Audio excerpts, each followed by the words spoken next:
നല്ല വേഷമൊക്കെ ചെയ്തിട്ട് അഭിനന്ദനം കിട്ടിയിട്ടുണ്ടോ എന്ന് പറഞ്ഞാൽ ഒരു സഹതാരങ്ങളായിരിക്കാം അല്ലെങ്കിൽ സംവിധായകരായിരിക്കും, അങ്ങനെ എന്തെങ്കിലുമൊക്കെ ഓർമ്മകളുണ്ടോ? ചില ആളുകൾ വളരെ നന്നായിട്ടുണ്ടെന്ന് പറയും നമ്മളോട്, മറ്റേ വേറെ ആളോട് പറയണത് എന്താണെന്ന് നമുക്കറിയില്ല. ഇപ്പോൾ നിങ്ങളിട്ടിരിക്കുന്ന ഈ ഷർട്ട് വളരെ നന്നായി എന്ന് ഞാൻ പറഞ്ഞിട്ട്, അപ്പോൾ വേറെ ആൾ പറയണം നിങ്ങൾ പോയി കഴിയുമ്പോൾ എന്ത് പറയുമെന്ന് ഞാൻ പറഞ്ഞുതരാമെന്ന് പറഞ്ഞു. കാരണം നമ്മളുടെ നേരെ ആരും ഒന്നും പറയില്ല, അപ്പോൾ എല്ലാവരും നന്നായിട്ടുണ്ടെന്ന് പറയാറുണ്ട്. അല്ല, അത് കേൾക്കുമ്പോൾ ഒരു സന്തോഷമല്ലേ, കുറച്ചും കൂടെ ഒരു അതിൽ എന്തുമാത്രം ആത്മാർത്ഥം ഉണ്ടെന്നൊന്നും അറിയില്ലല്ലോ നമുക്കത്. ആത്മാർത്ഥമുള്ളവർ പറയുമ്പോൾ നമുക്ക് ചിലത് മനസ്സിലാവും. ഈ വലിയ താരങ്ങളൊക്കെ പറഞ്ഞിട്ടുണ്ടോ? അത് ഇല്ല അങ്ങനെയൊന്നും പറഞ്ഞിട്ടില്ല. മറ്റൊക്കെ പൊളിച്ചോട്ടെ ആ സീൻ.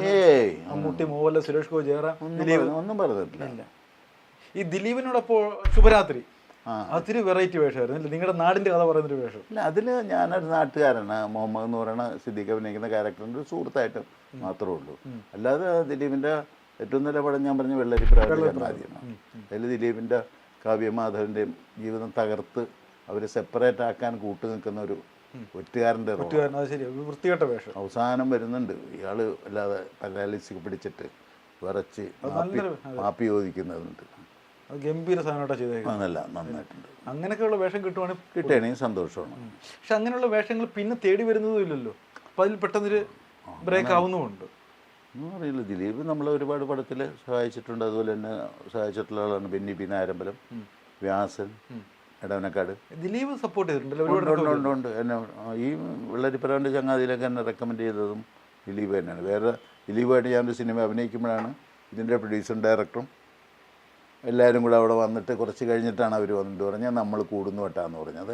ദൂരെ ഇരുന്ന് തന്നെ പറഞ്ഞിട്ടുണ്ട് ആ റോള് എനിക്ക് കൊടുക്കുന്നു. ഓക്കെ, ആ പടത്തിൻ്റെ ലൊക്കേഷൻ വെച്ചല്ലേ? വേറൊരു പടത്തിൻ്റെ ലൊക്കേഷൻ വെച്ച് അങ്ങനെ പറഞ്ഞിട്ടൊക്കെ തന്നെയാണ്. പിന്നെ സലീം കുമാർ, പിന്നെ ഡയറക്ടർമാരായത് അല്ലാത്ത ഞാൻ പറഞ്ഞ സ്ക്രിപ്റ്റ് റൈറ്റർ എന്ന നിലയിൽ ബെന്നി നാട്ടുകാരാണ്. അതുപോലെ തന്നെ ജിബു ജേക്കബ്, അതൊരു ഗുണം ചെയ്തിട്ടുണ്ടല്ലോ. ജിബു ജേക്കബ് ആദ്യം എടുത്ത വെള്ളിമൂങ്ങയിൽ എനിക്ക് നല്ലൊരു വേഷം തന്നു. ബിജു മേനോനോട് രഹസ്യമായിട്ട് പറയുന്നുണ്ടല്ലോ, നിങ്ങൾ 2 പേരിൽ ഒരാളെ രാജ്യസഭയിലേക്ക് അയക്കാം, ഡൽഹിയിൽ നിന്ന് വന്നിട്ട് ഒരാൾക്ക് ഇവിടെ നിൽക്കാം. അപ്പോൾ ഷാജോൻ്റെ ക്യാരക്ടർ ഇവിടെ നിൽക്കട്ടെ എന്നുള്ള അർത്ഥത്തിലാണ്. അപ്പോഴാണ് ഷാജോണിന് അറിയണം ഞാനിവിടെ നിന്നാൽ ഇവൻ ഡൽഹിയിൽ പോകും. അപ്പോൾ അതുകൊണ്ട് ഇവനെ ഇവിടെ നിർത്താം എന്ന് കരുതിയിട്ട് മനഃപൂർവ്വം ജയിപ്പിക്കാൻ നോക്കുകയും അവിടെ ഡൽഹിയിൽ അങ്ങനെ ഒരു പോസ്റ്റ് ഇല്ല എന്ന് പറയുന്ന ആ തന്ത്രശാലി വേഷം കലക്കല്ലേ, ചിരിച്ചുകൊണ്ട് കഴുത്തിറക്കുമെന്ന് പറഞ്ഞാൽ നമുക്ക് അവസാന നിമിഷമൊക്കെ അറിയത്തുള്ളൂ വില്ലൻ വേഷത്തിലൊക്കെ പോവുകയാണ്. അത് പുള്ളി പറയുന്ന നുണയാണ്. എന്നിട്ട് പറയുന്നുണ്ടല്ലോ, സ്വാമി പേടിക്കണ്ട, വേറെ ആരും അറിയില്ല നമ്മൾ. ഈ ശബ്ദവും രൂപമൊക്കെ ഒരുപാട് ഗുണം ചെയ്തിട്ടുണ്ടെന്ന് പറഞ്ഞാൽ ഇങ്ങനെയുള്ള ഈ പിന്നെ ലൈവ് സാധനങ്ങൾ പറയാം അല്ലേ, അതാണ് കൂടുതൽ താല്പര്യം അല്ലേ? അതിപ്പോൾ നമ്മൾ പറയുന്നത് മാത്രം എന്തുമാത്രം അത് വിജയിക്കുന്നുണ്ടെന്നുള്ള മറ്റുള്ളവർ തീരുമാനിക്കും. അത് ഒരുപാട് വിജയിച്ചിട്ടുണ്ട്. കാര്യം എന്ന് പറഞ്ഞാൽ ഒരു കൃത്രിമത്വക്കേട് ഇതിനകത്ത് വരുന്നില്ല. ആ കഥ പറയുമ്പോൾ ഉള്ള ആ സിനിമയിൽ തന്നെ ഒരു പക്ക അങ്ങനെ ഒരാളുണ്ട് എവിടെയോ എന്ന് നമുക്ക് തോന്നിക്കുന്നുണ്ട്. ഒരു നിഷ്കളങ്കനായ നിപ്പും കാര്യം ആഹാരത്തോട് വലിയ താല്പര്യമുള്ള അല്ലേ, അങ്ങനെയൊക്കെയുള്ള വേഷം പൊളിക്കും. ഈ ഇപ്പോൾ ലേറ്റസ്റ്റ് ആയിട്ട് ഇപ്പോൾ ചെയ്ത് നിർത്തിയിരിക്കുന്ന വേഷം ഏതാ പടം ഏതാ? അതിപ്പോൾ ഒറ്റക്കൊമ്പൻ എന്ന് പറഞ്ഞ സിനിമയിൽ 2 സീനേ ഉള്ളൂ. അതിൽ സംസാരമൊന്നുമില്ല അധികം. പേടിച്ച് വിറച്ച് 2 വലിയ ആളുകളുടെ മുമ്പിൽ നിൽക്കുന്ന ഒരു 4 അബ്കാരികളുടെ റോളാണ്. അത്രേ ഉള്ളൂ. അതിലും പോയി ജോയിൻ ചെയ്ത് കഴിഞ്ഞു, ഷൂട്ട് കഴിഞ്ഞു നമ്മൾ എൻ്റെ പോർഷൻ കഴിഞ്ഞു. ഈ കെ പോലുള്ള ഒരുപാട് ഇപ്പോൾ കെ കുറച്ചും കൂടെ സജീവമാണ്. ഒരുപാട് സെലിബ്രിറ്റികളായിട്ടുള്ള ഒരുപാട് കഴിവ് തെളിച്ച് നടന്മാർ ഇപ്പോഴും വീട്ടിൽ കുത്തിയിരിക്കുന്ന അവസ്ഥയെ പറ്റി ആലോചിച്ച് നോക്കിയാൽ ഒരു സിനിമയുടെ മാറ്റത്തിലാണ്. ഇപ്പോൾ ചെറുപ്പക്കാരുടെ ഒരു കൂട്ടായ്മയാണല്ലോ, അവരുടേതായ ഒരു കൂട്ടുകെട്ടും ആ ഒരു ബന്ധത്തിൽ അവർ തീരുമാനിക്കുന്നു. അതിൽ പല ഡയറക്ടർമാർക്കും സിനിമയില്ലല്ലോ. അതെ, അല്ല സിനിമയുടെ മലയാള സിനിമയുടെ പോക്കൊരു വല്ലാത്തൊരു പോക്കല്ലേ. ഇനി എത്രയോ പേര് ഇരിക്കുന്നതിൻ്റെ 40% വീട്ടിൽ തന്നെ ഇരിക്കുമല്ലേ. നല്ലതാണോ ചീത്തയാണോ എന്ന് നമുക്ക് അങ്ങനെ പറയാൻ പറ്റില്ല. അത് ചില സിനിമയൊക്കെ വളരെ നന്നായിട്ട് പോകുന്നുണ്ട്. ഡിക്കയ്ക്ക് ഇപ്പോൾ ജീവിക്കാൻ വേറെ മാർഗ്ഗം ഉണ്ടായത് കൊണ്ട് സിനിമയെ ഡിപ്പെൻഡ് ചെയ്യേണ്ട കാര്യം വരുന്നില്ല. പക്ഷെ സിനിമയെ ഡിപ്പെൻഡ് ചെയ്ത ജനാർദ്ദനെ പോലെയുള്ള ഒരുപാട് പേരുടെ അവസ്ഥ വളരെ ശോചനീയ അവസ്ഥയല്ലേ. അത് ഒരു ഫീൽഡിനെ നമ്മളങ്ങനെ ഡിപ്പെൻഡ് ചെയ്യാൻ പറ്റില്ലല്ലോ ഒരു കാലത്തും. ഒരു ബിസിനസ് ആയാൽ പോലും ആ ബിസിനസ് ഉദാഹരണത്തിനൊരു സ്റ്റുഡിയോ തുടങ്ങുന്നു, ഡബ്ബിങ് സ്റ്റുഡിയോ, പുതിയ മെഷീനറിയും പുതിയ ടെക്നോളജിയും വരുമ്പോൾ അത് വാങ്ങിക്കണ്ടേ. പിന്നെ നമുക്ക് പറ്റാത്തവരാണെങ്കിൽ പിന്നെ ആ ബിസിനസ് പിന്നെ കൊണ്ട് അതെല്ലായിടത്തുള്ള സ്വാഭാവികമാണത്. ഇപ്പോൾ സിനിമയും മാത്രം ആശ്രയിച്ച് ഒരാൾ വരും. ഇപ്പം ഞാൻ തന്നെ വരുവാന്നിരിക്കട്ടെ, ഒരിക്കലും അങ്ങനെ ചെയ്യരുത് അല്ലേ. ഒരു സൈഡ് പരിപാടി വേണം എപ്പോഴും. ജീവിക്കാൻ മാർഗം വേണ്ടേ. പടം ഉണ്ടാവണമെന്ന് നിർബന്ധമില്ലല്ലോ, പടത്തിൻ്റെയൊക്കെ രീതികൾ മാറുന്നു. അതിൻ്റെ ഇടയ്ക്ക് നമുക്ക് അനാരോഗ്യവും മറ്റുമൊക്കെ വന്നു കഴിഞ്ഞാൽ എന്ത് ചെയ്യും? അതെ.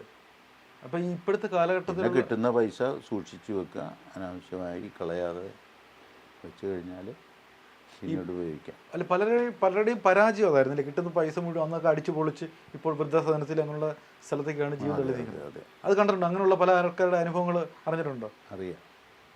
നമ്മൾ പേരെടുത്ത് പറയേണ്ട കാര്യമില്ല, മറ്റുള്ള എല്ലാവർക്കും അറിയാവുന്ന ആളുകൾ. അവരെന്താ ചെയ്തേ നല്ല സമയത്ത്?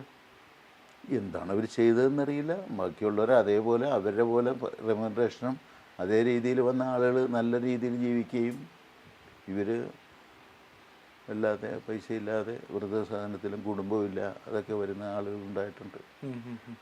നമ്മൾ അവരൊരു ദുര്യോഗം എന്ന് പറയാതെ. ഇപ്പോഴത്തെ താരങ്ങളോട്ടൊക്കെ നല്ലൊരു ബന്ധമാണ്. പുതിയ ന്യൂജൻ പിള്ളേരായിട്ടൊക്കെ എങ്ങനെ ഉണ്ട്? വളരെ കുറച്ച് പേര്. ഫഹദിനായിട്ട് പരിചയമുണ്ട്, നിവിൻ, അജു, വിനീത്, ഇവരും ഒക്കെ ആയിട്ട് അടുപ്പമുണ്ട്. ഒരു ബന്ധം കീപ്പ് ചെയ്യാൻ നോക്കുക. സിനിമ അങ്ങനെയില്ല, ഇത് നമ്മളങ്ങനെ ഫോൺ മുഖാന്തരമില്ല നടക്കുന്നത്.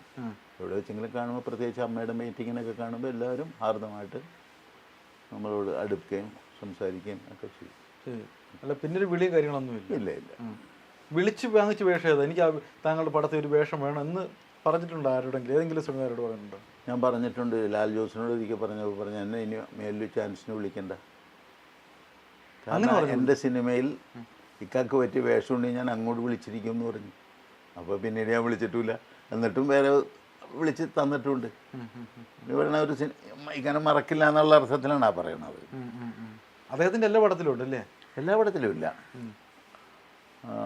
ആദ്യം ഞാൻ അച്ഛനുറങ്ങാത്ത വീട്, അത് കഴിഞ്ഞ ഉടനെ പിന്നെ അറബിക്കഥ, പിന്നെ